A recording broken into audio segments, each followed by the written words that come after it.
Hello. Hello. I don't know if we've started yet, but soon we'll find out. There we go. Hello, everybody. It's Starbelly Astrology with me, Owen Briggs. And today, what are we going to talk about? I was thinking I'm going to wait for a few more people to filter in, but just as a preview, I think the only thing that's going to make this interesting for me and for all of us for the longest period is if people come in and tell their stories. And if I then, do astrology for them and they come in with their concerns and I'm like, oh, it's fine, don't worry, you're fine. And then we just go on like that forever. Number two, and this is really more relevant to anyone who's watching afterwards. Hello, J Doggy. Why don't you tell me your story and your concerns and then I'll answer them and fix your life and make everything good. But yeah, why I don't upload every show. They're not all good. They're not all up to standard. I only upload something if it is truly, really good and really what I want it to be. And perhaps, maybe aside from the first one, which is up there for the sake of just interest, everything that's available on my channel now on the Lives tab on my account is what I want it to be. So, yeah, don't expect to see every one of them uploaded. You can come here and have fun anytime. I'm on 3 days a week. Wednesday, Friday, and Sunday, 12 p.m. Sunday, 6 p.m. other days. And yeah, that's basically it. So, what else was I hoping to talk about? I'll just go through this quickly. Composites, composites, composites. Most of you will know synastry. You've heard this term synastry. Synastry is when you take two people's natal charts and see where the planets in their charts are like making aspects to each other. Like if you've got your Mars in Cancer and I've got my Mars in Aries at like 25 degrees of their respective signs, they're going to be squaring each other in the synastry between our charts.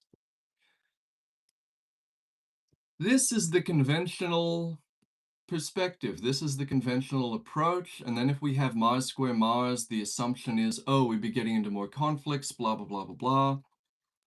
In practice, I don't use synastry at all. I use a different technique called composites, which I find to be vastly more simple and more effective, where basically what you do is you take the two charts and then you average the position of every planet and the ascendant on those two charts. So if you have 25 degrees Mars Cancer and I have 25 degrees Aries, they're going to average somewhere into like Gemini.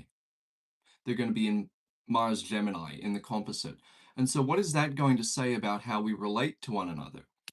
Mars Gemini. Gemini is the sign of words, of getting around town, bopping, hipping, hopping, bipping, bopping, all that kind of thing.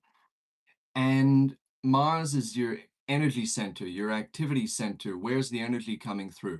It could mean like verbal arguments. Mars is conflict, Gemini is words, that kind of thing. It could mean that you're both scenesters and you're both seen around town together, that kind of thing. And I have found this to be totally accurate. And for its predictive and descriptive capacity, explaining what's already happened is descriptive, to be better than synastry. I've never learned synastry because I have this technique here that's super effective, and I don't really need to know anything else because there's so much depth in here anyway. There are so many things you can learn. It basically works a lot like a natal chart. If you can read a natal chart, you can read a composite chart. And you can composite anything with anything. I was saying a few shows ago, California has a natal chart. You can composite yourself with California, and that will tell you every single experience that you will have with and in California. You can composite yourself with England. You can composite yourself with Italy. All of these things. You can composite Italy with America and you can see how they relate. You can composite Italy with Japan. You can composite anything with anything. Yourself with a YouTube video with an actor or a TV show, just anything at all. And there will be resonances in there. Everything, every kind of interaction or interface between two things will be present and visible in its composite. including the fact that you're compositing them. That will be visible in there too, in certain cases, if that's like the only reason you're putting them together. So yeah, that's composites there. Let's see if we've had any messages. Whoa, this is ASMR, me doing my finger thing. Hello, there's my finger. Whoa, and there it is. So what do we got here? We got a message from Quiltig. Do you recommend Planets in Composite by Robert Hand? If I recall correctly, you had positive things to say about planets in transit. Yeah, those are both by Robert Hand. They're both really genius books. Planets in Composite is a great introduction to composites. At this point, I don't refer to it at all because I've developed my skills enough that, there's stuff I can do that's not in the book, and I can do everything that's in the book. If I went back to it, I'm sure I'd learn something, but there's just a marginal value to it at this point. But for anyone who's getting into composites, yeah, get Planets in Composite by Robert Hand. You will be shocked because it's even more shocking when you read a book and when, it's not like a human being. With a human being, you could imagine there was some trick. You could imagine there was some like psychic interface maybe that was feeding them information about you. But for you to just open a book and see there in black and white, this is me, this is my personality, this is my relationship with this person, that is really shocking and uncanny. That's my experience with Grant Lewis' Heaven Knows What. So it's very interesting, worth getting. Definitely buy the book. If you're into learning astrology at all, get Planets in Composite by Robert Hand. It's a great book. Um, the only problem is it's kind of cursed in a way, because you may ask what I mean by that. Because it is so accurate in such a limited capacity that it can be misleading. And when you bring relationships into the mix, everybody's got their wishful thinking, everybody's got their fears and their hopes and dreams, and so on and so forth. So yeah, people are going to project. People are going to read things, and they're going to, they've got a crush on someone. They've got their chart. Well, this is what I did. This is what I did. So I'm guilty. So and they're going to make their composite with somebody and look for reasons why it's viable or why it's doomed or blah blah blah blah blah. And long story short, even though this book has a really powerful predictive and descriptive capacity, you can't tell whether a relationship is going to be viable just based on the composite. And on that note, people are always asking me, oh, if I'm an Aries, Venus Aries, will I get on with a Venus Cancer? If I'm a doo any combo of things. The answer is if you like them, you like them. And if you like them, then you don't need my permission or astrology's permission to be with them, spend time with them, whatever. So just go for it. I understand people kind of need permission. They want to believe there's a safe bet. They want to believe that they can just go in somewhere and make something happen. But the fact is, everything's a risk and everything's not a risk, in a sense. It's like, if you love someone, go for it, full stop. If it doesn't work out, oh well, pick yourself up and move on. If it does, great. And it's pretty much as simple as that. You don't need an astrologer to guide you through all that, thankfully. But astrologers are good for basically telling you where the problems are when there is a problem, and then helping you to identify it and pin it down and make it kind of objective and external. So let's say you've got composite, or with your seventh house, which is relationships. Let's say you've got composite seventh house squaring Moon Leo. Moon Leo. This would mean that there is a difficult square relationship between telling the truth, Leo, and your relationships. So you could pin that down. You could see that. But yeah, what else we got there? Composites, pretty much same thing. If you've got hard aspects to Leo, you're going to have difficulties with telling the truth and with representing your values to each other and to the world more broadly. If you've got, like, let's say a strong composite Jupiter, you're going to respect one another as, you basically know what you're doing. You might not understand what the other person's doing, but you basically know that you can trust them because Jupiter has a lot to do with trust. So yeah. What else have we got here? Yeah, if you're just tuning in, you can tell me your stories and problems and whatever. And, if you want to share your time, place, and date of birth as well, or even just roughly, if you give me like the nearest big city, I can still basically make your chart and give you a sort of reading on air. So here we go. JDoggy3 asks, does having someone's Mars sign as your own rising sign usually cause issues? In my experience, it normally does. Well, I would say no. I would say no. I've had great friends. I've got Gemini rising. I've had great friends who've had Mars in Gemini. Um, Look, there's a kind of a broad and abstract relationship, but you would never want to concern yourself with this. You would never want to try and predict these things. I mean, it's like I said a few shows ago. It's like, you're going to have the same chart for a pot plant that you've got for yourself if you were born on the same day, or a rabbit, or a dog, or a duck, or something. This is not to say that, you're going to be as dumb as a rabbit, or a dog, or a duck, or that you're going to be as incapable as them in one way. It's just like,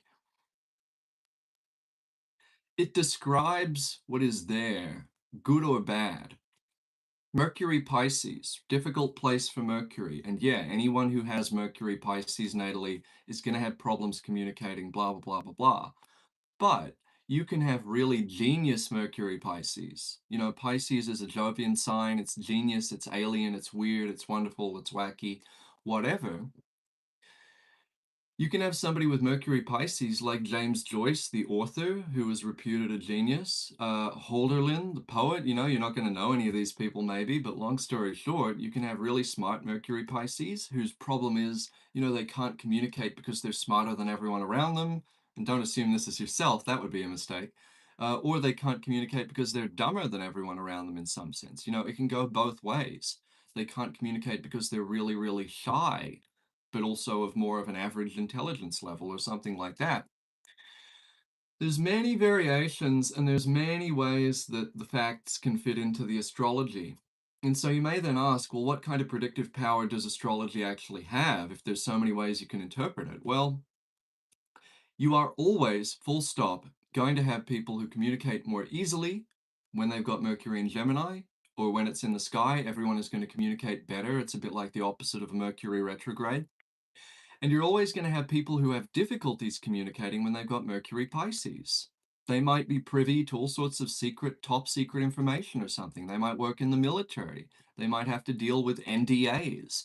They might just happen to find themselves in socially awkward circumstances where they can't say what they really think or want to say, or people can't say that to them, and things just go silent. So, yeah, Mercury Pisces is always factually and observably going to mean difficulties communicating, but the how of it is another question. So we got a question here from Metal Hair. Okay, so this is a bit abstract. Is the ruler of a placement's ruler relevant to that placement? So he's basically saying if you've got, and I'll explain this to the viewers here, Mercury Pisces ruled by Jupiter Scorpio. Well, then that's a bit like having Mercury in Scorpio. The ruler colors what the planet looks like. Then he's asking, well, if you've got Mercury Pisces ruled by Jupiter Scorpio, ruled by Mars Libra, is that going to be a bit like having Mercury plus Libra? Well, the answer is yes. The answer is yes. Took me very many years to figure this out for certain, but it does make a difference. So yes, what else have we got? Composites. Hello, Rudd. Rudd, why don't you tell me a story? Why don't you tell me something? I would love to hear it. Da -ba -da -ba -da. What else? Composites, yeah, okay, why not talk about this? So if you've got Sun, conjunct, composite Venus, then you're both going to be kind of on the same wavelength. You're going to be emotionally understandable to one another. Let's say you've got Sun conjunct Mercury. That's typically going to mean that you communicate better. But let's say you've got, this is all going a bit fast, I know, but let's say you've got Sun conjunct Mercury Pisces. Well, is that Mercury Pisces then making trouble for the sun? Because if you've got two planets conjunct, they are fused. It's like a three-legged race. One of them doesn't move forward without the other, and their strength is kind of fused.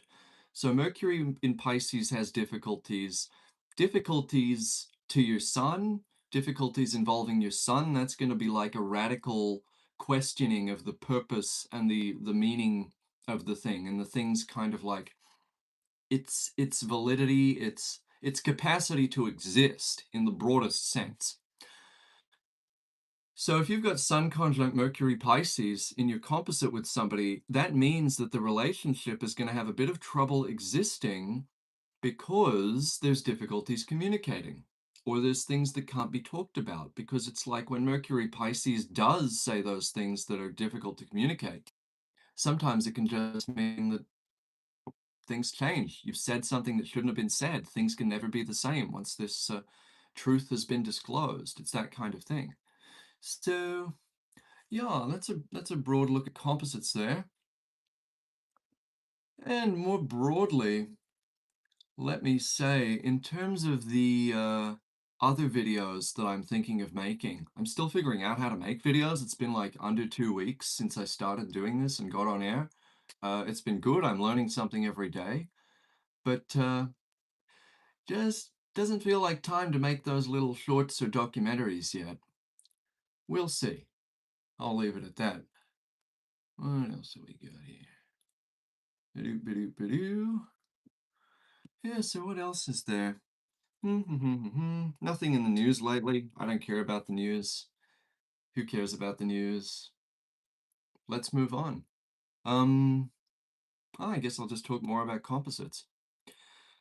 So, if you've got your sun in your composite with somebody opposite your moon, that kind of means that you both have something the other person needs, but it's just uncomfortable at times to exist with that person because at the same time, those needs are interfering with the core of that relationship. You have something the other person needs, but you also, there's needs that you have that the other person is going to kind of infringe upon and trouble. And it's just a difficult kind of a messy relationship. It can be really good, it can be really deeply satisfying, but there's definitely tension there.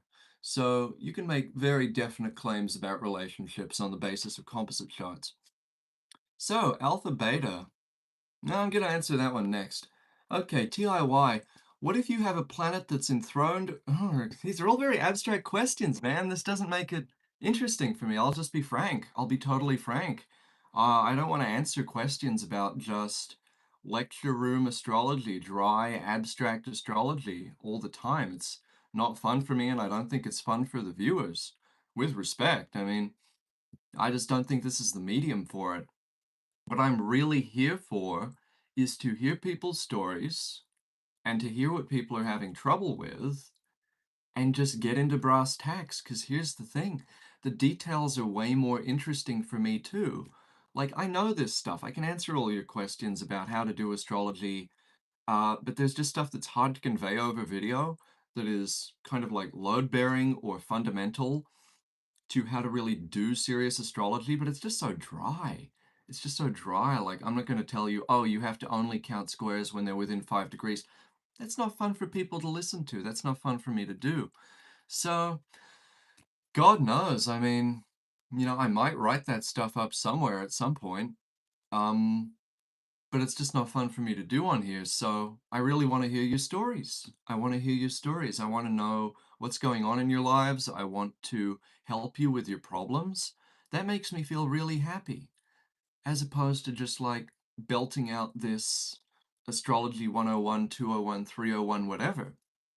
So, yes, thank you, Bridget. That is a truly wonderful hat. Here it is. There's my hat. And I'm glad you like it. I'm glad you will like it. And welcome, Bridget. I know you, and you're a good woman, so I'm glad to have you here. So, yes. Okay. So, Rudd says, in my composite with the country of Mexico, I have the, because I know Rudd, and Rudd's good at astrology, so I've taught him all this personally. In my composite with the country of Mexico,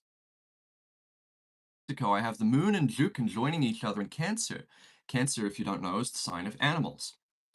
Jupiter is the sign of intuition, magic, that kind of stuff. There, I found myself riding a horse with ridiculous ease, like it had simple video game controls. Yeah, Jupiter smooths things out, similar to Venus. It makes things intuitive, it makes things easy, it just makes things glide and go. And if you've got Jupiter in Cancer and Moon in Cancer as well, very strong moon, your moon is going to tell you how you deal with animals. Cancer is the sign of the moon. And if you've got Jupiter in Cancer, that's going to mean you have a better time with animals generally. If you've got Mars in Cancer, like I've got Mars in Cancer composite with Washington State, and I was there a few years ago, and I got attacked by crows for the first time in my life. Mars is violence, Cancer is animals. It's a very interesting thing. So yeah, what else do we got? Okay, transits. Why don't I tell you about transits? Go to AstroSeek, they've got a good transit calculator. Actually, don't even bother with that. Just get AstroVisor app for your phone. I'm going to get up on my phone now. And by the way, throw me dates, times, throw me things to look at the charts of, because I've got my phone, I've got my calculator. There it is, AstroVisor. Backwards, app for phone. You can't really see what it's doing, but that's a rough idea of how it looks. Go and get that. It automatically keeps track of the transits wherever you are, and you just take a look at what the planets are doing. You take a look, it's Moon in Taurus right now, so things are calm, pretty much. Things are nice and full and serene, and so on and so forth. So yeah, right now we've got a ton of Aries. As I said last time, things are bumpy, jumpy. We got Venus in Taurus, that's calming things down as well. And yeah, really mollifying a lot of the Aries and smoothing that out, because it's all the planets affect each other, even if they're not aspecting or interacting in any other way. Just the fact that they're all in the same context means they're interacting. Anyway, Moon in Taurus is making me snack a lot. J-Doggy3. Yeah, Taurus is the sign of food. It's really simple stuff like that. That's the best place for you to start. And then Rudd says, oh yeah, and the Jupiter and Moon in Cancer were trining my Mercury in Pisces composite with Mexico. Mercury is the sign, rather the planet, of transportation, movement. Mercury Pisces, again, it could be really bad, but it's like Mercury Pisces. Mercury is movement. Pisces is like magic intuitive stuff. Mercury ruled then by Jupiter Cancer means magic intuitive movement.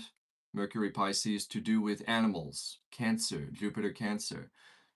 So really just easy, smooth horse riding. You can put this stuff together. It's all very complex and there's a lot of moving parts, but all of the moving parts fit together. So, and I'll answer this question, why not? What usually occurs with Jupiter square Saturn in a chart? Is discipline needed normally? And I'm going to say discipline is always needed. You're a human being. Everybody needs discipline. Jupiter square Saturn is going to mean that your opportunities, Jupiter, need discipline and that you get fewer of them, but they're bigger and deeper. You know, Saturn deepens things, it dams things up. But that's not interesting to me. I want to hear your stories. So, yeah. Yeah, it's like these are questions, these are questions I'd like to eliminate from astrology. You know, you always need discipline. When don't you need discipline? It's not, everyone has a Saturn. Saturn is discipline. Saturn, you know, Saturn is connected with those things that discipline will improve in your life. But, you know, somebody's got Sun in Capricorn, they're going to be more disciplined naturally. But yeah, it's like I need specific problems, specific questions, specific situations. Then I can help you. Astrology, people treat it in such an abstract way, and I want to make it concrete. I want to make it real and relevant and just immediate, because that is the best way to prove it. That is the best way to live your life. That is the best way to get an idea of what will actually help you, is when you drill down into the specific details. You know, I get people, clients, consulting me, which you can do, by the way, just comment or like message me on YouTube or something. I don't know how that works. In any way, point being, I get clients asking me, like, oh, What are some problems I have that I'm not aware of? What are my weak points? And in every case, it is something that they already knew about but did not want to confront. Basically, it's something that they already knew about, like, oh, I have to quit my job. Oh, I'm in a bad relationship. Oh, I need to move, something like that. And people, when they ask you, what are my problems? They want you to give them an easy one. They want you to give them something that they don't need to think about or really do anything about to fix, because the problems they have they don't want, because they're real. So they don't look at the real problems. They don't look at the stuff where it's like, oh God, I have to quit my job and completely change my life and leave my girlfriend and what am I going to do then? Even though I know that this situation I'm in can't go on, even though I know, I'm sick and tired of being sick and tired, as they say. Um, they don't want to confront it. They don't want to own up to it. And so they want to go to the astrologer who they think can authoritatively say, oh, you have these problems. You need to do this to fix them and blah, blah, blah, blah, blah. And they want it to be something that's easier than what they thought. But it never is. And I can clarify that for people. I think that's my greatest service, is when I can just confront someone head on and say, you need to change this. You need to change your life, where things are going to go very bad for you.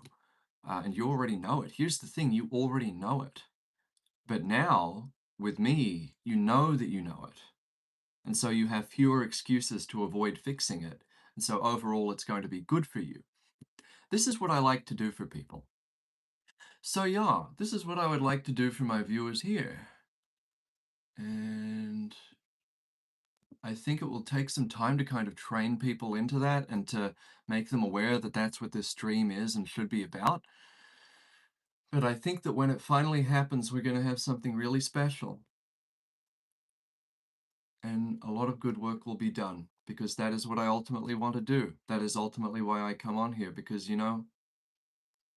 I want to help people. And that's a cliche. That's something that we've heard a million times before from the mouths of people we cannot trust and who are lying. But it's the only thing that makes me feel useful. So this is one way for me to do that. And I hope that it can also provide you all some entertainment and learning, because the astrology is interesting. The astrology is very interesting, and it can be life-affirming, and I think the quest for self-awareness and for understanding of others is really central to living a human life. But it needs to be grounded in something real. It needs to be grounded in something actual. Or else it's just, adding up equations on a chalkboard that don't mean anything, don't connect to human life at all. I don't like that. I don't like how abstract it is. I want it to connect to people's lives and to mean something to them, really, because that's the only thing that's going to break people out of materialism, out of these worldviews that are holding them back, where they think that they're on Earth to just maybe, have fun and buy a few toys, a speedboat, or whatever the fuck people are buying these days, and to otherwise just go to work and retire at 60 when they're too old to do anything with their lives, and they've paid into a system that hates them and doesn't care about them and laughs at them their entire life. I want people to realize that they don't have to do that, and that there's nothing wrong with paying into a system. There's nothing wrong with being diligent and with being a cornerstone of society and being a pillar of society and all that. But, they need to ask themselves why they're doing it. They need to ask themselves, lifestyle, says Quilting, they need to ask themselves what ultimately is the meaning of their life. And astrology can give people a way of seeing that life is more than just numbers and more than just money and material things. It can give them a way of understanding that they have personal meaning and significance, and that everything in the universe has meaning and significance, and that everything is going somewhere, and that nothing happens by chance ultimately, that it's all just our decisions and fate and the consequences of our previous decisions, aka karma. And I want people to see that very deeply, because I think that would change society, and I think it would improve it very deeply. Um, so yeah, I think that the way to get that into people's hearts, fundamentally, and to win hearts and minds, is to deal with people's real human problems. And I understand that it might be weird to share that with some fucking guy wearing a wizard hat, but you know, if you try, you'll get used to it and you'll find it's very rewarding. So yeah, that's my little soapbox moment. I hope it gets through to you and affects you and encourages you to change your lives ultimately, or to participate in this fun little thing we're doing, you know, one or the other, whatever you want. But yeah, people aren't very active in the live chat today. What's happening? Oh, I know what's happening. Mercury now, since the last time I did this stream, as of yesterday, Mercury is now conjoining Saturn. That is going to slow things down, dam them up. You know, your Saturn is in a difficult position in Aries, so when it's conjoining Mercury, that makes things difficult for Mercury, makes things difficult for communications. We had a beautiful moment of realness when Mercury first entered Aries and when it was conjoining Mars, which makes it strong. But that's all slowed down and it's been dammed up and things are not immediately paying off now that Mercury is conjoining Saturn in Aries. So, you know, I'm pushing. This is the thing. Mercury conjoining Saturn in Aries, it's just like there's not going to be an immediate payoff. You have to push.